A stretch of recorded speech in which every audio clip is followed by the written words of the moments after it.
Saya sering katakan pada Anda, Allah sangat mencintai pelaku maksiat yang tobat dibandingkan orang soleh yang tidak pernah merasa salah.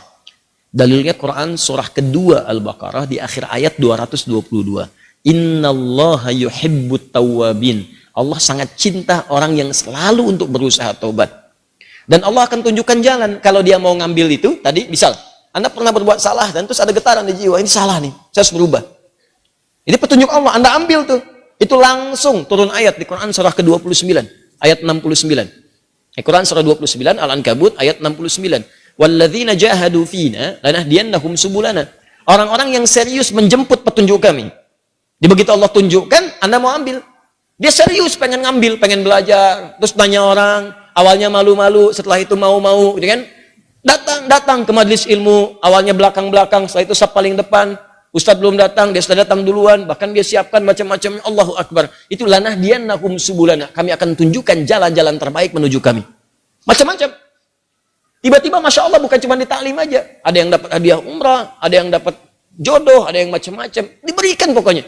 Jadi yang pertama diberikan itu bukan dunia dulu, ketenangan hati dulu. Jadi kalau Anda hijrah, yang diberikan pertama kali ketenangan jiwa. Ya, Quran surah keempat ayat 100, paling kiri sebelah bawah. Wa may yuhajir fi sabilillah yajid fil ardi muraghaman katsiran wa sa'ah. Orang yang mau berhijrah ke jalan Allah akan diberikan oleh Allah itu pertama sa'ah tuh. Kelapangan dalam jiwanya, tenang gitu, kenikmat. Ada sesuatu yang nggak pernah Anda peroleh sebelumnya. Biasa kumpul-kumpul, main-main, ya, menjelang Isya, maghrib, malam-malam cuma nonton, tiba-tiba taklim. Ikut ke majelis ilmu. Awalnya mungkin penyesuaian, lama-lama jadi enak gitu. Ada sesuatu yang kerasanya, saya kemana aja selama ini? Saya kemana aja gitu.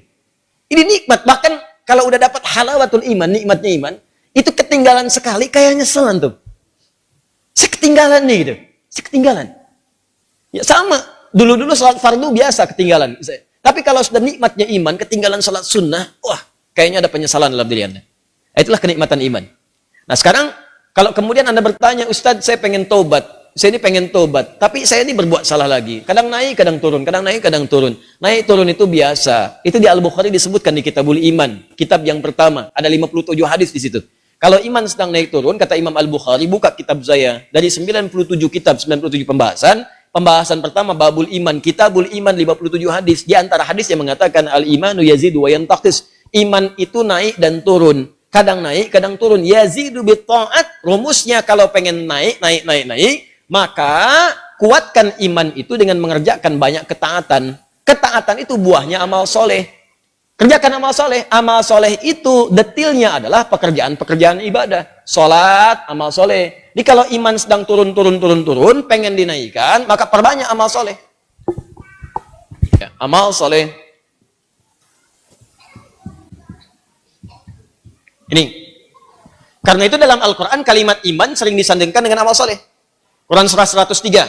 Wal 'asr innal insana lafi khusr illa alladziina amanu wa 'amilus shalihat. Iman wa 'amilus shalihat. Ini amal saleh. Detilnya amal saleh nampak pada ibadah. Makanya setelah kalimat iman kadang ada detilnya ibadah. Kalimat iman pertama Al-Baqarah ayat 3. Alladziina yu'minuna bil ghaib wa yuqimunas shalah. Salat wa mimma razaqnahum infaq. Ya ayyuhalladzina amanu, Al-Baqarah 183, kutiba alaikumus ya puasa. Tuh. Ini. Jadi kalau iman merasa sedang lemah, sering terdorong berbuat yang kurang bagus, pengen dinaikin, maka rumus cepatnya adalah cepat buru amal-amal soleh. Paksakan. Paksakan untuk mengerjakan. Yang biasa fardu tambah sunnah. Rawatib dulu, latihan. Rawatib. Mutlak, malamnya coba tahajud, walaupun 2 rakaat dulu. Nanti kalau sudah terbiasa, kalau soleh itu sudah baik, rumuskan gini, hidup itu berpasangan. Semua berpasangan. Quran surah 51 ayat 49, paling kiri agak sedikit ke bawah. Wa min kulli syai'in khalaqna zawjaini la'allakum tadhakkarun. Semua selain aku, kata Allah, aku ciptakan berpasangan supaya kalian sadar cuma aku yang tidak punya pasangan. Kata Allah, semua selain aku berpasangan. Yang hidup berpasangan. Ya, laki-laki lawannya perempuan, jantan hewan lawannya betina, putik tumbuhan, Allah. Lawannya benang sari. Siang lawannya malam, putih lawannya hitam. Sama persis, baik lawannya buruk. Saya ulang, baik lawannya buruk. Amal soleh lawannya amal salah. Jadi ada yang saleh, ini baik. Ada yang salah, nah ini buruk. Kalau orang sudah biasa baik, maka yang buruk akan tenggelam. Ya, waqul ja'al haqq wa zahaqal batil, innal batila kana zahuqa. Quran surah 17 ayat 81. Paling kiri perkenahan. Ya, katakan kalau yang baik itu pasti muncul. Kalau sudah yang baiknya muncul, buruknya tenggelam. Sebaliknya, kalau buruknya dominan naik ke atas, baiknya tenggelam. Orang sering berkata-kata baik, maka mohon maaf, lisannya akan sulit berkata kotor. Silakan Anda cek, orang yang berkata-kata baik, mau berkata kotor tuh nggak bisa. Sama dengan orang terbiasa lisannya kotor, mau berkata baik nggak bisa. Preman dengan preman berpapasan, apa mungkin mengatakan, Assalamualaikum bro? Nggak ada. Apain gitu? Kiai dengan kiai nggak mungkin berkata kotor. Ustadz dengan ustadz mustahil, ahli taklim dengan ahli taklim. Assalamualaikum akhi. Waalaikumsalam akhi. Assalamualaikum ukhti. Waalaikumsalam. Jadi seperti itu. Jadi kalau Anda terbiasa berbuat baik, maka yang buruknya akan hilang. Maka rumusnya kata Nabi, tingkatkan kesolehan. Salat naikkan. Paksakan. Gini, saya kasih doa ya, cepat ya. Untuk menguatkan hati. Ini kalau Anda bisa kerjakan, sedang malas, bacakan dan kuatkan pada hati Anda. Kuatkan. Insya Allah nanti Allah turunkan kekuatan dan Anda bisa kemudian maksimalkan. Allahumma. Ikut aja. Allahumma paksain. Ya. Paksa. Dah. Ganti. Serius. Allahumma ajbirna. Allahumma ajbirna. Ajbirna. Ini bahasa Arabnya. Allahumma paksain.